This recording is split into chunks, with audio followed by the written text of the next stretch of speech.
Fierce living. The experience of your life in significance, where you own your own voice without apology. And on Shakina Moore, etc., you will be certified fierce. And now, ladies and gentlemen, to prepare us for the fierce life, Miss Shakina Moore and yours truly, Marcus Select.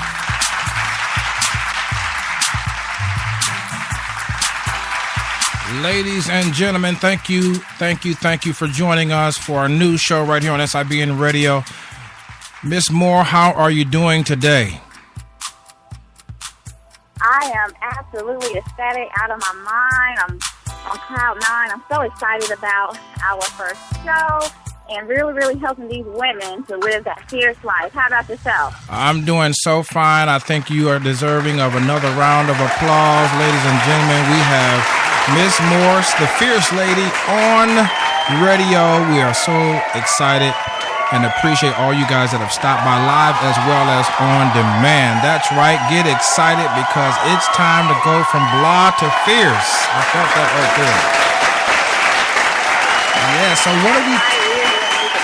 what are we talking about today? Well, Marcus, today we are talking about married women and the need to come up. Wives, step up your game. That's the topic on today. And I'm sure that you have a lot to share. So let's, as one of our other hosts say, let's get right into it. Shall we? Yes.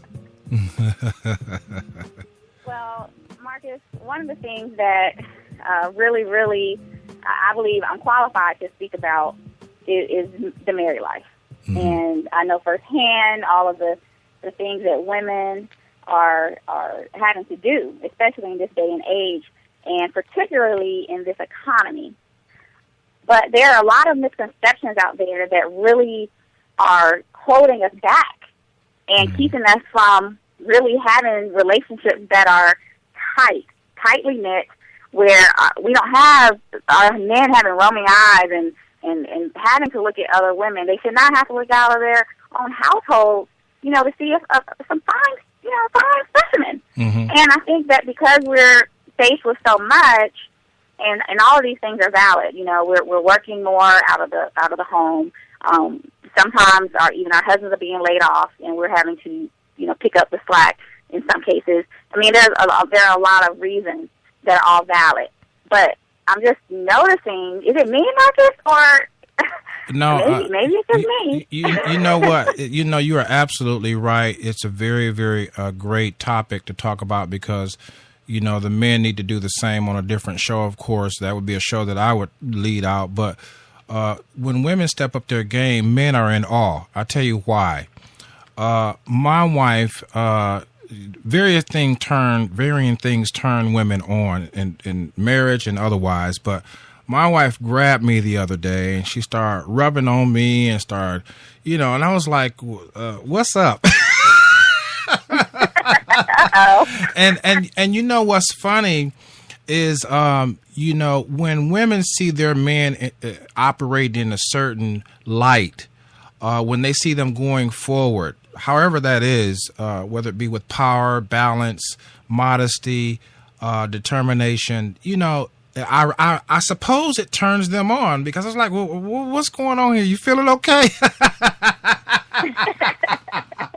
Yeah, I'm feeling okay. I'm not saying that she doesn't normally do that, but as you said earlier, she really is busy, and she has a lot on her plate.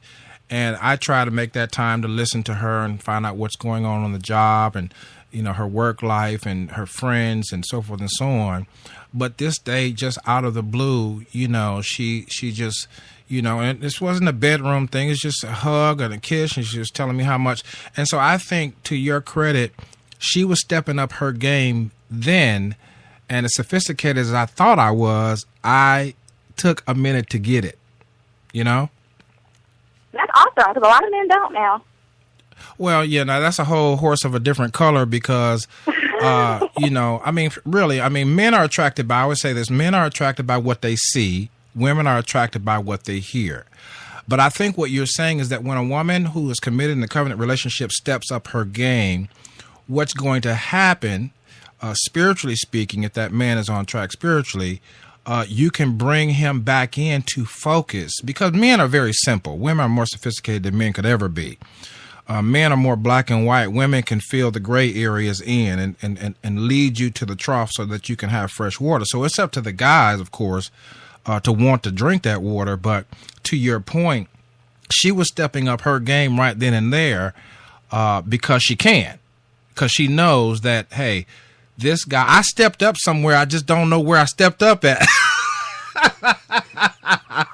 Right. Well, you know what, Marcus? I think there are a lot of misconceptions out there where we as women are concerned that, once we've been in a relationship for a certain amount of time, he ought to just accept me as I am.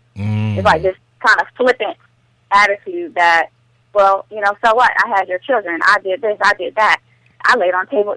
And those things are true, but we can't be so comfortable that we allow ourselves to get out of shape that we don't even recognize ourselves. Like, we wouldn't be attracted to ourselves if we saw ourselves in the mirror. Or to get so comfortable with his salary that, we're not, it's not even about the money. It's just about, it's sexy, it's appealing, to have someone that's, going for whatever it is. It doesn't have to even be anything out of the home, but whatever it is you do it with passion. That is sexy. That's attractive, and we can't lose sight of that.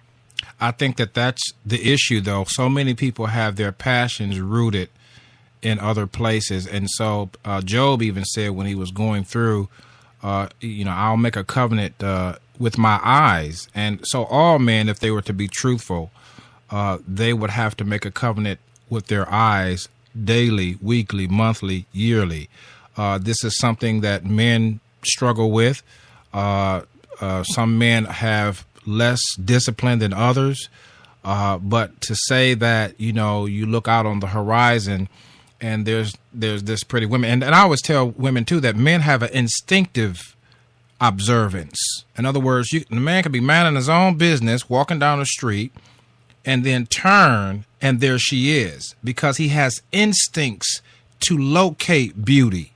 It doesn't mean that the beauty is beyond skin deep now, but he has that surface instinct that he has to tame, and as you said, maybe perhaps turn it into passion to ensure that that's being used in a positive and wholesome manner. So, I mean, to your point. Yes, and it's not even about size. It's not even about size, because I think a lot of times as women, we get caught up in, well, I had 2 children, I had 3 kids, and now, why even bother? Because I'm so far gone. I'm so out of shape.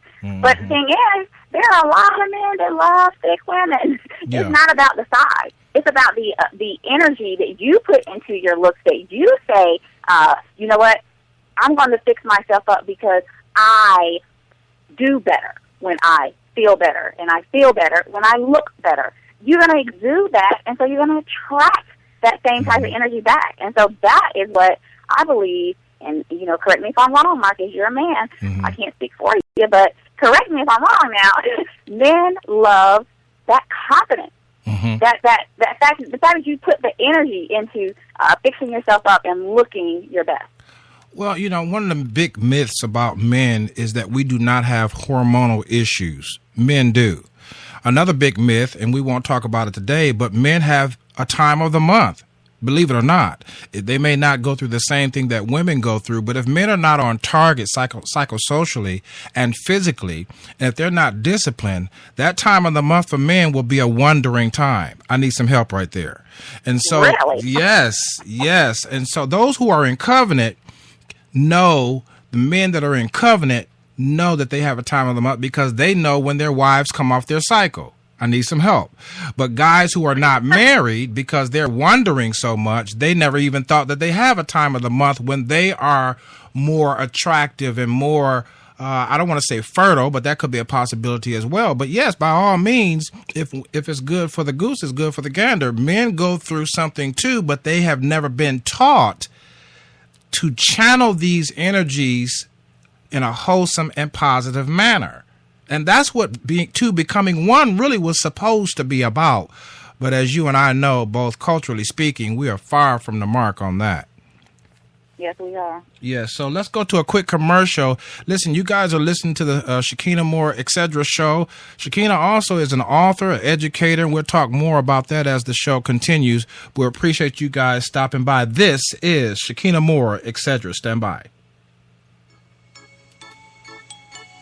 You're listening to Shakina Moore, etc. at SIBN Radio. This is Cornelius going all the way from Hawaii, listening to the radio station. I want you guys to know I'm all about that fierce life. Signing off. Hi, I'm Dina, and I'm about that fierce life. I'm Vanta, and I'm all about that fierce life.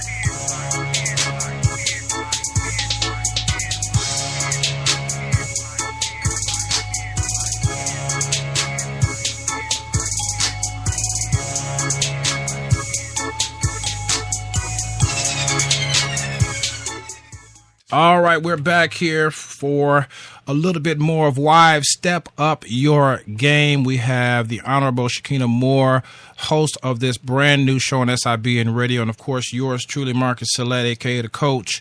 And we're talking today about not only wives stepping up their game, but men responding to the game that they've stepped up to. What do you think about that? Are you there? Okay, are you there? Can you hear me, Marcus? Oh yeah, go ahead. I hear you.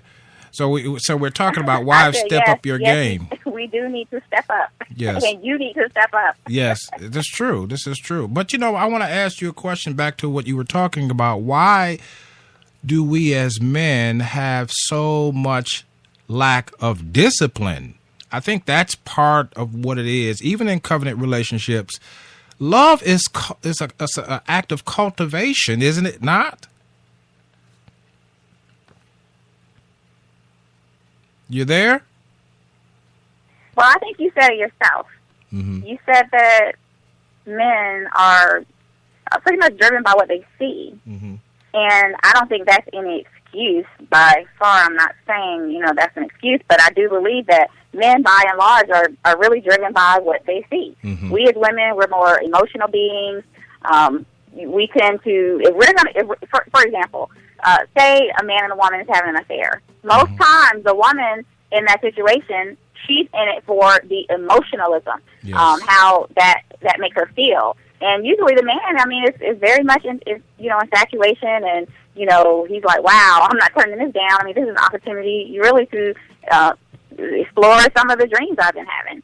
Mm-hmm. And so I think as women, we get attached, and we do what we do based on emotion. Mm-hmm. And for men, if you've been living with someone who has, doesn't take the time to do her hair, doesn't take the time to take those showers like she used to when you were first dating, doesn't really put forth her best effort, you may be internalizing that as she doesn't find me attractive.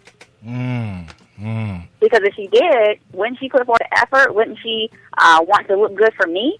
Mm-hmm. And I've heard men say this. Even my own husband, I remember when we were dating, I remember him talking about, someone he had dated in the past who just stopped taking care of herself, and it just turned him off. Mainly because even though he thought she was, because I believe you have a picture in your mind of the person when you first met them. You know what I mean? Mm-hmm. And, sometimes the person starts off as one way, and then they just get comfortable, and they just start letting themselves go, be it maybe they went through some type of change, a layoff, whatever. But they just don't bounce back enough. And I think that's what we need to focus on. Like, how do we bounce back? How do you get back to that week when you were romancing him and you were trying to get his attention? What happened? Mm-hmm. Mm-hmm. I think that you're the first. I was just looking at the calculator here. I've got 27 years of marriage under my belt. Congratulations. I'm in my second marriage for 18, but my first one was 9.5 years. And I've never, out of all those years, heard the subject that you just raised today. So that alone tells us that you're not afraid to tackle the subject. And, of course, with your background and with your education and with your projects that you have with women, you're not afraid to tell them that they are the common denominator, and if it's to be, it begins with them. Not to say that they have to shoulder the responsibility of how men respond, but I congratulate you for at least bringing up the subject, because obviously it's something that's ailing relationships. But there's so many different things that are going on.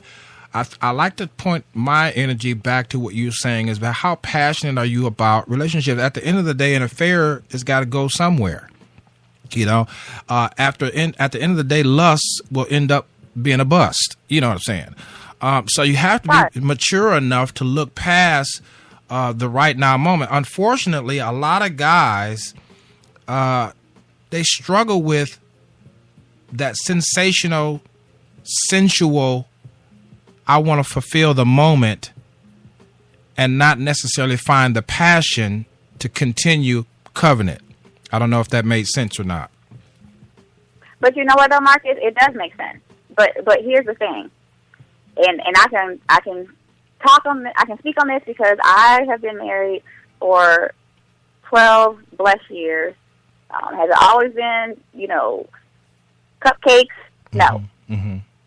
But I love my husband. I do. Mm-hmm. And I believe he understands me. I understand him. Mm-hmm. You said a mouthful. When right there. I get up in the morning, Marcus, mm-hmm. and I shower, and I make sure my hair is laid, mm-hmm. and I check my polish to make sure I have any chipped nails, and I spray on my fragrance, and I do all the things that I do. Mm-hmm. For me, it's about being fierce. Yes. And I don't want my husband to have to wonder if I'm even representing his last name well when I step out the door. Wow. For me, it moves even beyond, well, is he going to have an affair if I'm not looking good, or, what's he going to be thinking if I'm not looking good? It moves beyond that. Mm-hmm. It's about living that fierce life and really, really being secure enough in who I am to know that when I look my best, I'm not just representing me. Mm-hmm. Yes, I'm representing him. Yes, I'm representing even my children. And I have a purpose. I have a passion, and I'm so involved and entrenched in it that I don't have time to be delaying opportunities and missing opportunities and people just passing me over because of something as simple as my looks. Mm-hmm. So people may say, well, that's just sheer vanity, and that's. But to me, it's about so much more than that. It's deeper than even the surface things that we're talking about. Right. It's deeper than that. It's really about you. Like you said, you are the common denominator, and we want you to get out of your own way. It's sabotaging your life. Mm-hmm. Yes. So of course, it's sabotaging your relationship. Well, you just hit the nail on the head. I think what I've learned from you in this moment is this: if we are to project ourselves as being confident, as being able to go through the fire because of the different trials that we have, then we must embrace the fact that we, individually speaking, are the common denominators to change. If change is to occur, it begins with me. This is one of the most profound principles. I myself didn't read it in the book anywhere, didn't necessarily hear a sermon on it. One day it hit me like somebody hit me with some brass knuckles, that if I want anything to change in my life, whether it be relationships, whether it be business, whether it be opportunities, new opportunities, whether it be not to have the same thing repeated over and over by doing the same thing, then I have to look inward to change what is outward. And this, what I think you're saying is that women are able to use dress, makeup, heels, inwardly confidence, education, peace of mind. They're able to bottle themselves up, as it were, and project that, listen, at the end of the day, I want my man, or I want my boyfriend, or I want my co-workers, if you're just going through life and you're grinding it out, I want them to know that I'm not looking to them for the solution that I myself would not first present. I need some help right there. Yes, you better preach. You better preach. Because fierce is contagious. So if I embrace the common denominator factor and become fierce, then what I can tell you is, from what I've seen, it becomes contagious to those around you. Those around us will have one or two reactions. They will become ridiculously stupid and foolish and go and just show themselves as they are, or they will be inspired to change in their own way. But if I come out... You know what's interesting? Let me stop you right there. Because if I don't say this, I'm going to lose my thought. You know how when, like you have a lot of presence. When you walk into a room, people are going to take notice. Well, it's the same thing, and this is one of the frustrations I had in the education system. Teachers are notoriously known for not being able to dress, right? Hadn't thought about that. Notoriously known for not being able to dress. So here I come, this educator. I come in, I'm confident. I'm dressing. Number one, I love fashion. Number two, I don't believe in representing myself any old kind of way. So I come in there. This is totally out of the culture of what's expected in the education realm because, if you're not wearing jeans and the frumpy soccer mom look, then you're out of place, right? But here's the thing and I got this question all the time. This was a question I was asked, and I thought it was absolutely hideous. Why are you dressing up for work? Really? Why are you dressing up for work, Shakina? That's the question I was asked all the time. Oh, and my goodness. I never understood the question because to me it was just so ridiculous. But the same answer I would give when I started is the same answer I will continue to give all of my life, is that I don't change for my environment. My environment has to change for me. And so if the people the people that are around you, if they're not coming up just because you walked into the room. Wow. When a Marcus walks into the room, when a Shakina walks into the room, when a Sally walks into the room, if the environment isn't changing because of your sheer presence, then you need to go back to the drawing board because you are not doing what you're supposed to do. Wow. The environment should change. It should change the minute you are somebody and you walked into that room. Why in the world would it stay the same?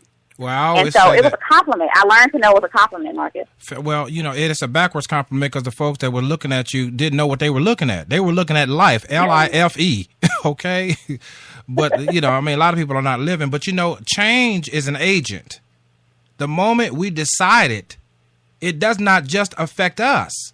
If I decide today to be a criminal, imagine how many people will be affected. Now, because of the power of momentum in the law, my momentum as a criminal is always impeded, and I never can get my criminal acts completely off the ground. I need some help. So if I decide to do something positive, I have more momentum on my side. I still have resistance, but I have more momentum on my side because I realize and I accept and I embrace the fierce factor. And what is the fierce factor? Fierceness is contagious. Change is contagious. It demands a response, not a reaction. I need some help. You see what I'm saying? And there's a difference. And people need to understand as we get ready to go into our other topic after the break, talking about dating as a single woman. I know you got a whole lot to say, but on that one right there. But this is the thing that I have learned to embrace. Now, listen, I must admit to you, I can't be hypocritical about it, though. And here's where we're hypocritical. We say we want to change. We want a better man. We want a better marriage. We want a better job. We want a better growing business, whatever the case may be. But yet we're not doing the internal work that is required to make the external work correspond. Let me say that again. We're not doing the internal work that is required to make all of our grind correspond with what we've said. So we've got to be honest. And I think fierceness demands honesty. No excuses.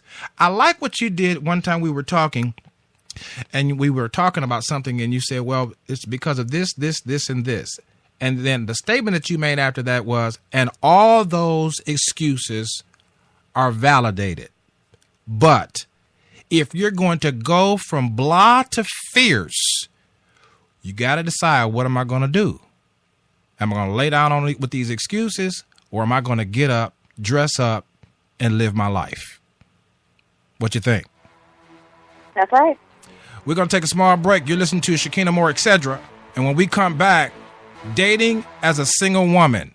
What a topic. This the coach. Let's go.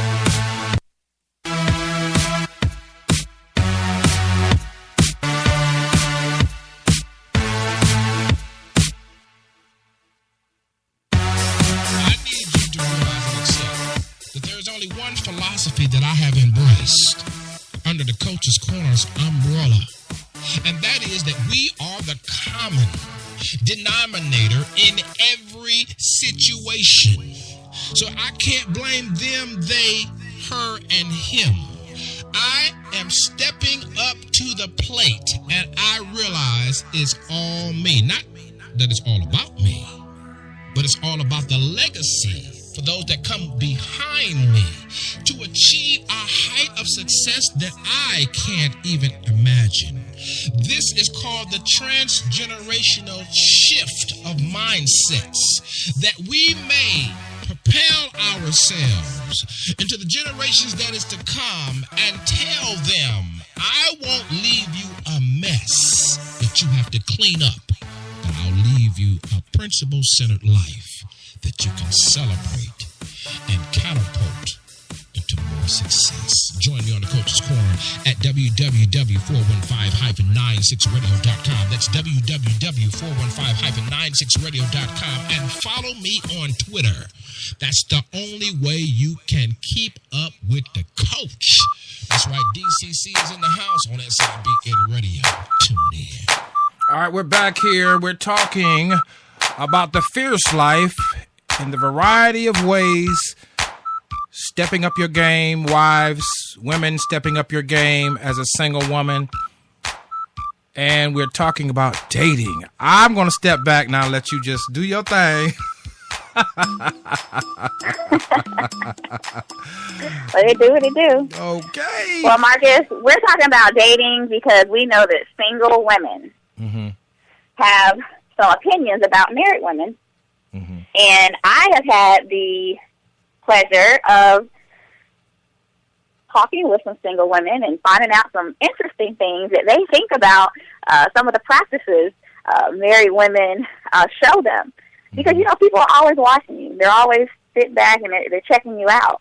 And it's so interesting, when I first moved to the Atlanta market, I joined a gym. And this gym wasn't, I'd moved from North Carolina, and this gym wasn't in North Carolina, but there's a chain of gyms called LA Fitness. And so I was like, let me join this gym. I need to do something. And so I hired a personal trainer and everything. And it's just so interesting to hear single women in Zumba class and on the treadmill just talk about how they have dated men who are divorced. And these men would talk about how their wives stopped caring, just gave up, stopped caring altogether. And the general premise would be, look, I don't want to be that woman. I don't want to be that married woman who gave up, stopped looking good, lost her identity, and stopped doing all the things she was doing before she got married. And I had to really stop and think about that, Marcus, because I had to look inside. I said, well, is that me? Like, did I give up? Did I stop? You know, because I went from, I was a size 4 a couple of years ago, and I moved, you know, had a baby, all this stress, and next thing I knew, I was a size 16. And I just found myself in this place of just bladum. Like, how did I get here? You know what I mean? You feel like 1 minute you're on top of the world, and the next minute you're in a valley? And so I wanted to talk about, look, how do you even get out of that situation? And I think as married women, we have to look to the single ladies. You know, you're right. That may sound a little convoluted, but we have to look to the single ladies. Go ahead, Marcus. No, I mean, I think that you're absolutely right. You know, I hate to go back to the fierce factor, but the fierce factor says that no matter where I am in life, I can look good, feel good, and act good. And I don't have to condescend to the bad things that have happened. And if, as you said, I need to look at an in sample, not an example, but an in sample. That means there is somebody around you living in your environment who is already modeling the answer that you need. I need some help right there. Let me say that again. Yes. I'm not talking about an example, somebody to stop by to show me a thing or two. I'm talking about there's somebody living in our environment, in our little circle, who's already modeling the answer we need. And all I have to do is be willing to be fierce, put down my legitimate excuses, and embrace, as you were saying, the single ladies know how to turn on the charm. Yes.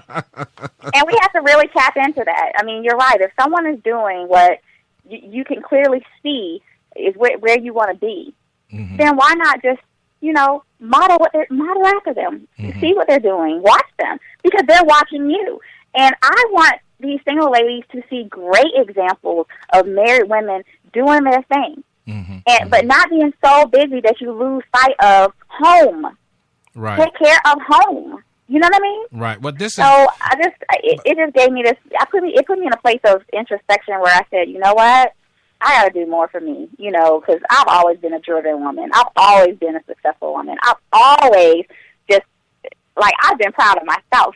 Not that I felt like I've ever arrived, but I've always been hungry and I've always wanted more. And I knew without a shadow of a doubt that my husband could always say, Shakina's a go-getter.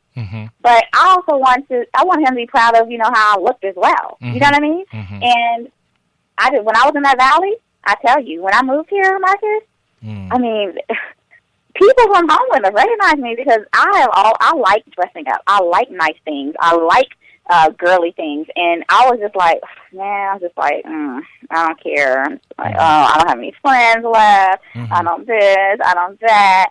But working out in that gym around those single ladies ignited something in me. I give you lots of credit to even acknowledge that, because, see, it shows one of the things that's about this show, another fierce factor. Fierce factor number 3. I don't know, we said about 3 of them, 2 of them before, is that transparency is based on security. Your fierce factor number 3 point of the day is, if you are transparent, it is because you are secure. And Shakina, you've just revealed something about yourself, but it is because long ago you became secure within you, and it didn't scare you or didn't frighten you when you saw these single women. And so that's pointing back to, though, the thing that I was mentioning is that part of our desire for change is hypocritical, because we want the other guy to change. We want the other person to change. We don't really want to become as fierce as you're saying. And if we do want to become fierce, we must admit that, hey, my excuses are legitimate, to repeat. But at the same time, the end sample, the solution that I need is just an arm's length away. And you were so secure at that gym that you could see a mirror of your future and how you were already in the process of it because you wouldn't have been at the gym. But I think because you were already being truthful with yourself, you ran into another truth that further confirmed how you're going to get to your future. No, for real. Because all these truths. That's the thing about being fierce, is that when I own up to what I need to do, I'll meet a confirmation of someone else who is doing it that will help me along. You won't be by yourself. I like that. You see what I'm saying? That. So, I mean, yes, man, you're a secure woman, and that's a topic in and of itself. But single women show outward security. They are looking. Some of them are not looking. They're satisfied in their careers. They're satisfied in with their kids. But married women, I wanted to ask you a question. Somebody had said 2 things. I hope I didn't forget them. Somebody had said, well, my wife's been through a lot of surgeries, or my wife's been through a lot of illnesses. And someone else said that, well, this happens in marriage, this out of weight factor, this whole out of weight, out of shape, out of whatever, because that person is comfortable in the relationship. I just want to give you those two common thoughts that I hear in the grapevine. So what do you say to those? Well, when you've been in a relationship a long time, it is what it is. Well, Marcus, I'll address the weight one first, because I came to realize, even going through my own process, that for me it wasn't even so much about the weight as it was the weight. Does that make sense? Yes, ma'am. It wasn't the weight; it was the weight. And so I was under so much weight and under so much pressure, not only to perform, but to people are used to me doing well. And when people are used to you doing well, it takes energy to keep that up. But see, I had gained 77 pounds. I no longer have the energy. And so Right. that in and of itself was another weight. And so once I got my mindset right, I understood it wasn't the weight. The weight was just a symptom. And so cleaning that up, I decided that I needed to put myself in an environment where it was okay to have your moment, but to get back on the horse and keep riding. And so many times we find ourselves in environments where people want us to diminish who we are so that they feel comfortable. Say that again. Too many times. And they want us to diminish who we are so that they feel comfortable. Because if you're looking good too many days in a row, I mean, you're looking good 30 days out of 50 days, something's wrong with me. You're making me look bad. Right. So I had to move myself out of that environment. I didn't know how sick the environment was that I was in. Wow. But once I left that environment and I placed myself in an environment around people who had progressive thinking, and it was okay to look good. As a matter of fact, it was the standard to look good. Right. And I'm around this whole different energy. I became to realize I was looking through a foggy lens. That was the problem. The lens was foggy. Once that lens got cleared up, and I didn't have all these negative people around me, I didn't have all these people that were praying against everything that God was putting in my belly, I could flourish. I could do me. Right. I could be authentically Shakina, and I could live that fierce life. And all the women that were watching me all along, now they can really see me shine. And as you said, you can impact people on your own terms. I love when you say that. On my own terms, and in doing so, give them permission to do so. Wow. But I mean, Shakina, that takes a lot of honesty, though. That takes, and this is what I want to encourage our listeners to understand, is that everyone, boys and girls, at some point or another, teenagers, men and women, at some point have to stop looking outward and look inward. This is the founding principle of my life. I've been through a lot of abuse. I've been through some horrible abuse. I mean, connected with church and the word and in Jesus' name abuse, okay? But I have learned that was then, that was them. What am I going to do here and now? And I have accepted, to repeat the founding principle of my life, I'm the common denominator. So anytime I want something to change, I ask myself, what do I need to change? And as I hear you talk, you're willing to change, though. And so what do you say to women and even men, but what do you say to women who struggle with being honest, who struggle with insecurities of the past that still appear in nightmares? They still appear in I want to say catch-22 scenarios where the same types of environments creep up that resemble the past, and they are frightened to be honest and to let go. What do you say to those women? I say that it begins with forgiveness. I think we all have had things in our past that haunt us from time to time, but it really does begin with forgiveness. I didn't realize that I was angry and that I was holding on to a lot of just resentment toward my abuser. And it wasn't until I literally, Marcus, when I tell you when I moved here, I know God was doing something because he told me to move here. It made absolutely no sense for me to leave my career. I was making good money. And I was buying things when I wanted to buy them, and I was blessing people when I wanted to bless them. And it just didn't make sense, the timing. But, we can't go by our senses. God always lines things up. Well, when I moved here, I attended this conference, and it was at that conference that I got healing. It was all about sisterhood. I remember standing up at the microphone to answer a question. I can't even tell you what I was asked. But all I know is when I stood up to that microphone, I just started pouring out a story about how I was abused. And I've never, ever talked about the details to anybody.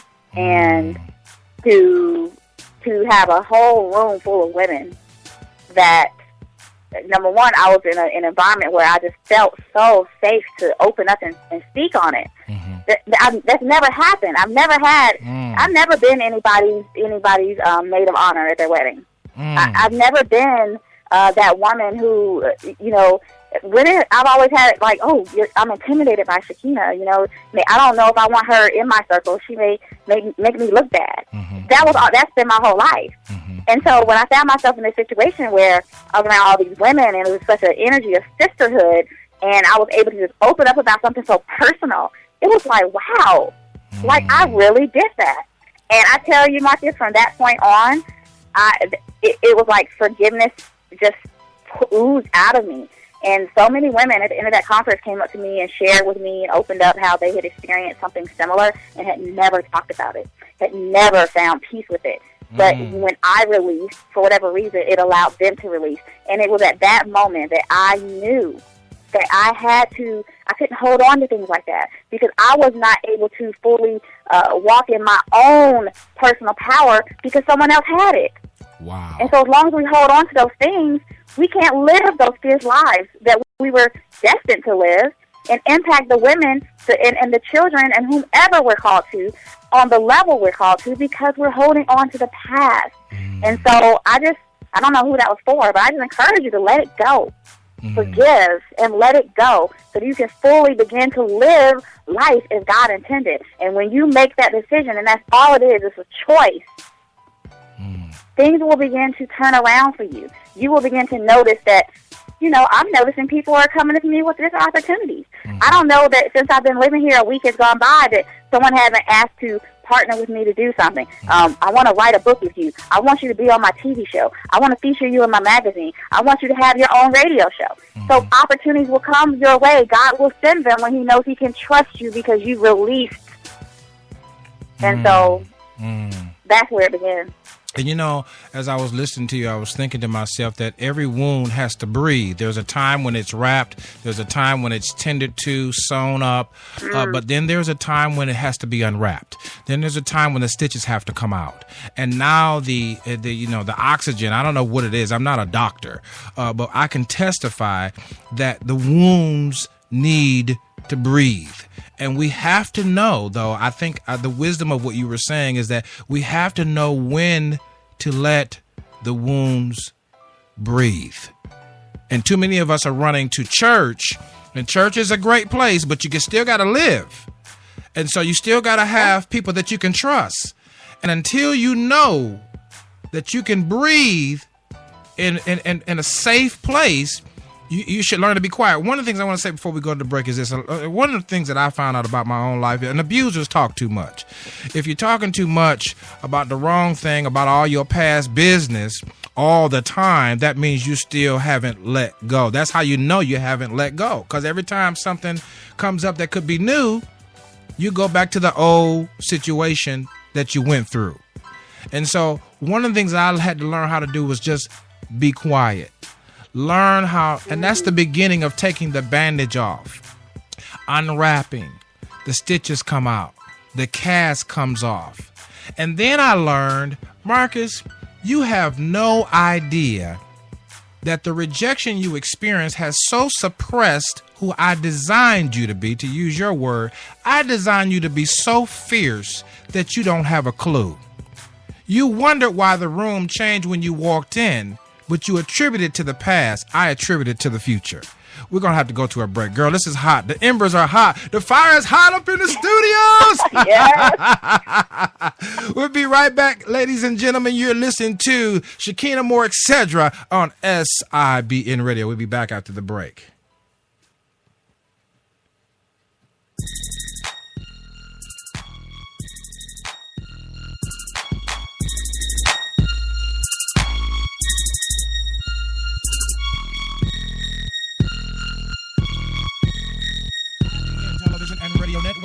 Has openings for internships. Learn internet radio, web TV production, audio production, broadcasting platform integration, and so much more. Visit www.sibntelevision.com. That's www.sibntelevision.com. Click on the icon for internships. Complete your application, and a staff member of SIBN Television and Radio Networks will contact you immediately. This is your season. Your talent is required. Your skills will be upgraded when you connect with SIBN Television and Radio Networks today. Visit www.sibntelevision.com. Click on the internship program. Complete your application, and someone from the staff will contact you immediately. For more information, dial 404-910-5019 or email us at globalcoverage@selectusatv.info.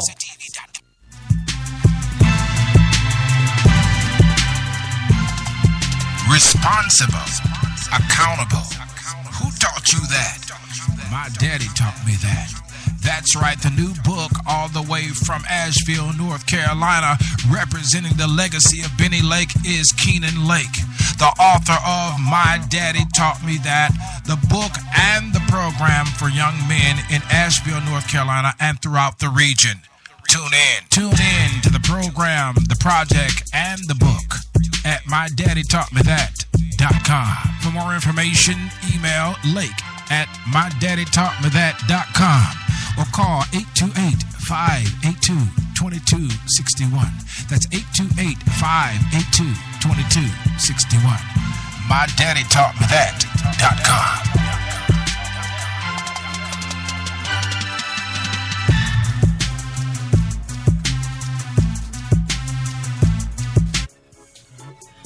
Ustedes están escuchando SIBN, transmitido por Salet USA TV. Síganos en Twitter @SaletUSATV o visítenos en www.41596radio.com. All right, we're back here, SIBN Radio. We're back here, SIBN Radio. Thank you so very much. We got Shakina Moore in the house, and yours truly, Marcus Salette. Now we're going to talk a little bit first grade wife versus 12th grade wife. Shakina, what does that mean? As you know, I'm an educator. I have to break this thing down. Look, I was thinking about how we matriculate from kindergarten to first grade all the way up to 12th grade. Mm-hmm. And at the end of that, we get a diploma. Mm-hmm. Well, I started thinking about how these single ladies were looking at these married women. Mm-hmm. And one girl in particular mentioned how it seems like some of the women who've been married for, 5, 6, 7 years mm-hmm. seem to act like they've only been married for 1 or 2. Mm. And I didn't think much of it, when the comment was made, but as I began to think about seasoned women in marriage, and, I can always look to, like, my mother. She's been married since, she graduated from high school, mm-hmm. To the same man. And I can just remember growing up to now, and I can just think back and reflect on the maturity and the escalation and the promotion that she's received as she's grown into her marriage. Mm-hmm. And so the first grade to 12th grade wife simply just means that we need to grow into our marriages as women. We need to be maturing year by year by year. Mm. In year 7, Marcus, I shouldn't still be dealing with the same thing I was dealing with in year 1. Mm-hmm. Mm-hmm. In year 12, I should not still be acting like I have a pacifier in my mouth. Like this is a brand new husband. I've never met him before. I didn't know he was like this. Mm-hmm. Really? Mm-hmm. You really didn't know that your husband liked it when you wore dresses? Mm-hmm. Mm-hmm. You really didn't know that he liked the curve of your back? Mm-hmm. Really? Mm-hmm. So you're going on date night with a turtleneck on? So you didn't know, really. You didn't know that he liked the nude lips and the smoky eyes. Right. You didn't know that? Right. So you wear no makeup every day. But, I must admit to you that some women don't ever ask. Some women are so bold, and this is going to sound really far out there, but I'm not going to call no names because I don't want to sleep on the couch. But I know somebody who used to be a big-time model in Atlanta, and they were G'd up every single time. And then all of a sudden, they just stopped. And when I try to suggest that, oh, now you're going to tell me how to dress. Oh, now you're going to tell me what to do, how you like something. I mean, some women are intimidated to be shared with in a gentle fashion, guys, with their loved ones, their wives or girlfriends.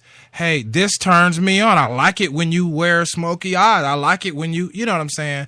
And so they go to their own corner and say, this is what he's going to like. Wait, what's up with that? But that's my point, Marcus. My point is, if you weren't communicating in your first year, I mean, it's like ding, ding, ding, shouldn't something say I need to start communicating in the second year or the third year or the fourth year or the 15th year? Yeah. It just seems to me that we don't really put the work into our marriages like we do other areas of our lives, right. Like our kids, for example. I mean, I know so many women who it's all about their kids. They never talk about their husbands or what they're up to, and then you never see them looking at each other. You don't see them holding hands. You're driving down the highway and you're looking in these windows and you're like, man, they're not even talking. You know, I love to talk to my husband. Like, he's my friend. I actually like him. So for me, it's just weird that you're not talking to your husband. Listen, I'm gonna tell you a little joke. I know this couple. I'm not gonna call no names, but I know this couple that's been married for 50-something years, right? And so the wife looked at the man one day when they were talking early in the morning, because they often talked, and she was really upset, and he was trying to find out, well, what's wrong? Why are you upset? And she looked at him and she said, you know what? I don't like you right now.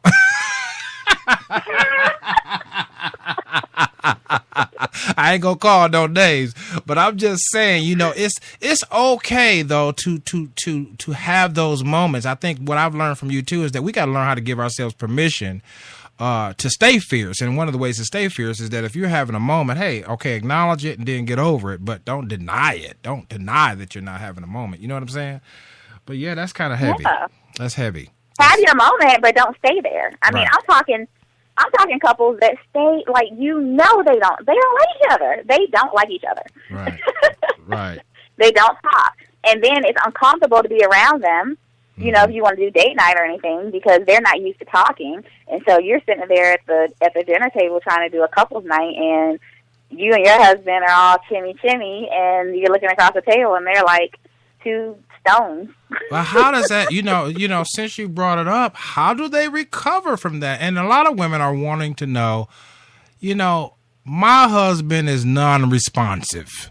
And I have to admit, to help a lot of women out there, there are a lot of guys that are just non-responsive. I don't care what you do. You know, if you dress up, they're gonna be like, "Where you going?" You know, I mean, and if you look nice, well, who gonna be hitting on you today? You know, I mean, some men just never get it. So what are women to do? I think that's interesting because I believe that as women, we have a lot of personal power. We really don't give ourselves enough credit. I believe you teach people how to treat you. And so if you start your relationship and you like for your man to open your door, but you continue to open the door before you can even get a chance to do it, you're setting yourself up to be mad that he's not going to open the door for you for the next 20 years, the next 60 years. If that is something you like, then you need to teach him what you like and be consistent. Consistency is key. It's so interesting that we can be in different stages of our lives, because I remember having an ex-boyfriend that just in reflecting on the relationship, he is not someone that I could date where Shakina is now. Does that make sense? Of course. Like Shakina 20 years ago, you could have dated her, but there's no way that you could date Shakina now. But having said that, there's a part of me that thinks, you know what, though? I could have taught him as I changed, he could have changed. Or, I mean, do you subscribe to that? I really do believe, because even when I look at, you know, my relationship with my husband, I have changed, he has changed, but we've grown together. Well, we're different people. But that's the whole point, that people are finding themselves in a lopsided exchange for a number of reasons, a variety of reasons, as you spoke of earlier. But I think that that's important to look at. I know that in my marriage, I'm not afraid to say that there was a time, a serious season, when I was not heard, I felt disrespected, I felt dishonored, and it was really over the kids as they grew older and made various choices. When you stepped up as a man to be the man, it was played down, because we're going to do it like this. And it, all of our actions have consequences, and it thus did have consequences because the child really never learned the lesson. They went on to have a few more babies, and end up having to still move. So they still had to do all of the things that I mentioned, but that strenuous season pushed us apart. But what I learned from you and what I learned about that situation is that still always remember, to our listeners, being fierce is the ultimate goal here. Not being right, not being upfront, not being first, not even being successful, but being fierce is the ultimate goal. So I remember asking God, I said, what do I do? And here's the charge for men, if this will help some women. Men are charged with, of course, loving their wives. And if you're betrothed or engaged, of course, love is required. But you are also more required to know her.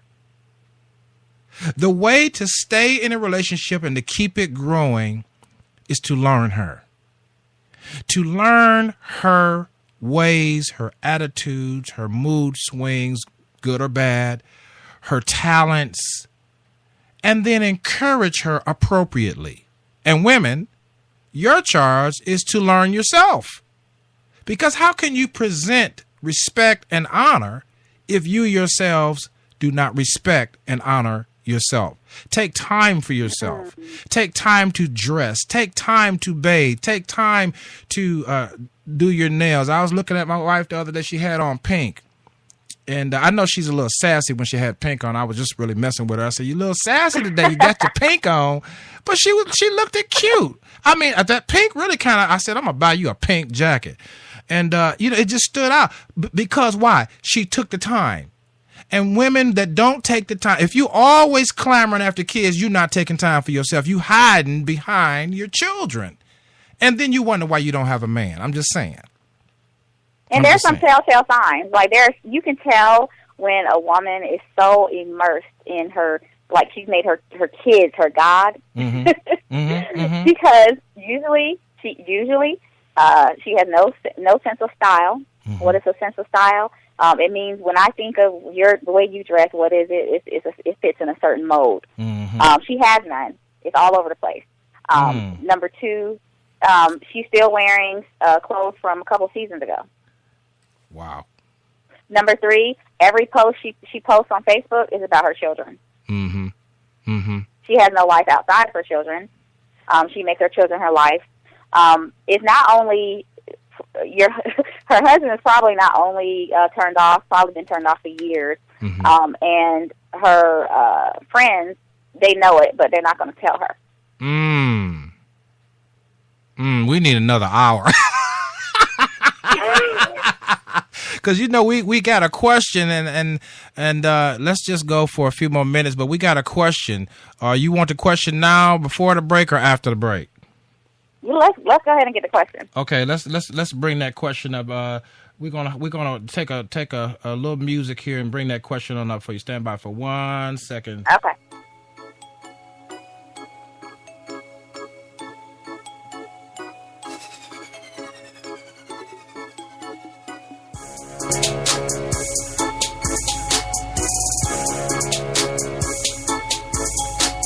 I think we have it. Hi, this is Darlene from the Raleigh, North Carolina area, and I have a question for the show. What if the man that you're in a relationship with, he's not keeping himself together and he's got little to no motivation to move forward in business or anything like that? How does a woman like myself keep myself motivated? And how do I keep myself looking my best and being my best in a situation like that? All right. Her question was, how does she keep herself motivated when her man is pretty much unmotivated? Ooh.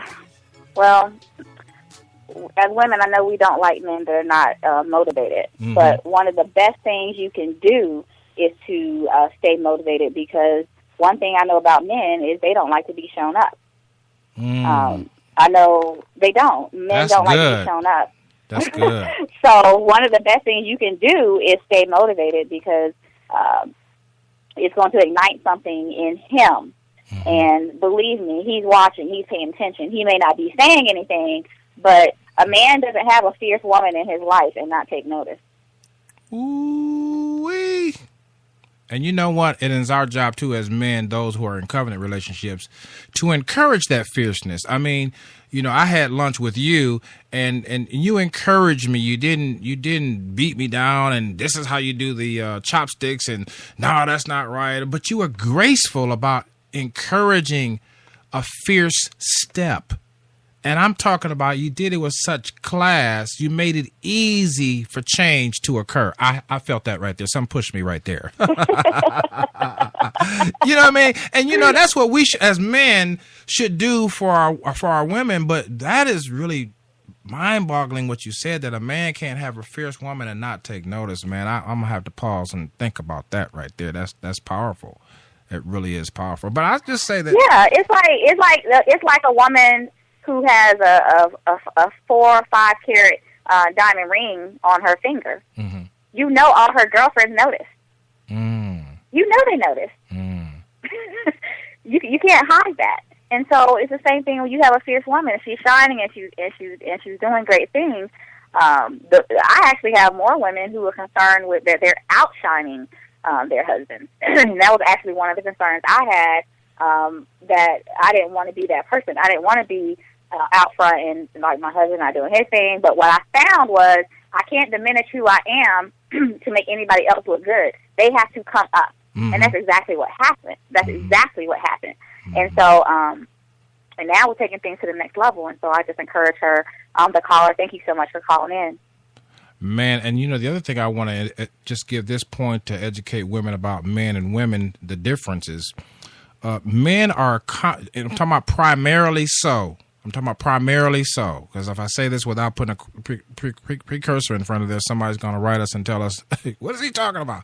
But primarily so, men are achievement-based. Relationships have to adopt more in relating than achieving. But for women, they are primarily more relatable.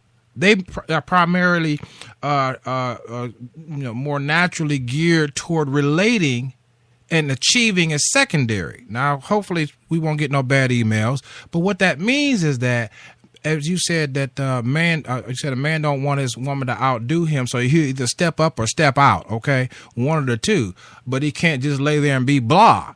If a woman is truly a change agent, he can't be blah. He has to make a decision because fierce living demands a response.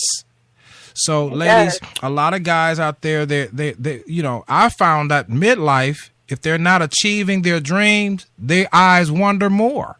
Why? Because they don't have a sense of achievement. They have not really done what they've wanted to do for whatever reason. So now they want to conquer a woman, of which they think that would make them feel better, but only to find out for longevity's sake that they won't be able to be satisfied, because still you can't just conquer a woman because she's not a thing. She's a person, you see. And so it's the same way with women. Women use their relationship skills primarily first. And so they want to talk. They want to share. They want to experience the fierce life. And so when you put the two together, they have a perfect complement for fierceness. What you think? I love it. Well, our time is gone. Guys, this has been such an exciting time. We're going to continue on moving forward, and hopefully we'll also have some segments coming up here with Miss Shakina Moore. Shakina, talk to them a little bit about your book. Give them the website real quick, Twitter, Facebook. I don't want to forget Instagram, all of those things. And talk about, for the next 60 seconds, perhaps what you're doing now that women who want to experience the fierce life can take part in. Well, we have so many wonderful things going on around this Fierce Challenge. A year ago, I told you this whole fierce movement, fierce living campaign really launched off, and and God is doing mighty things. If you want to be a part of it, you can always look me up at Shakina Moore, etc. That's Shakina Moore, etc.com.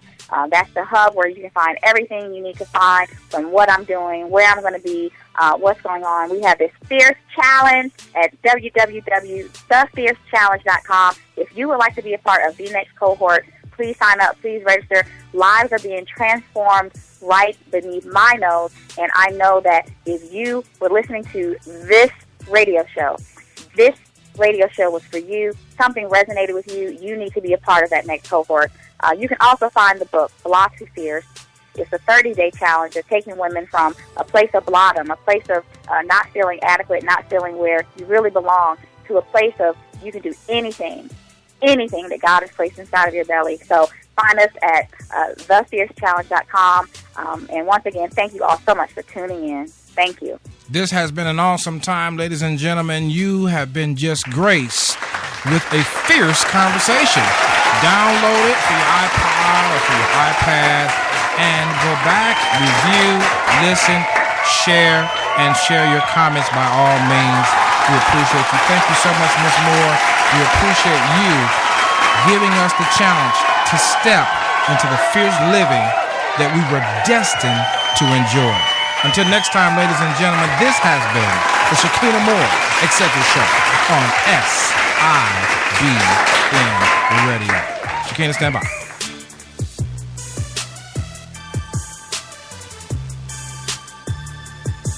Thank you so much for joining us today for the Shakina Moore Etc. program right here on SIBN Radio. You can connect with Shakina Moore on Facebook, facebook.com/Styling Atlanta. Also follow her on Twitter at StylingATL and connect on Instagram, Shakina Moore. Fans can email the show host, fans@ShakinaMooreETC.com. Whatever you do, until next time, remember, be about that fierce life.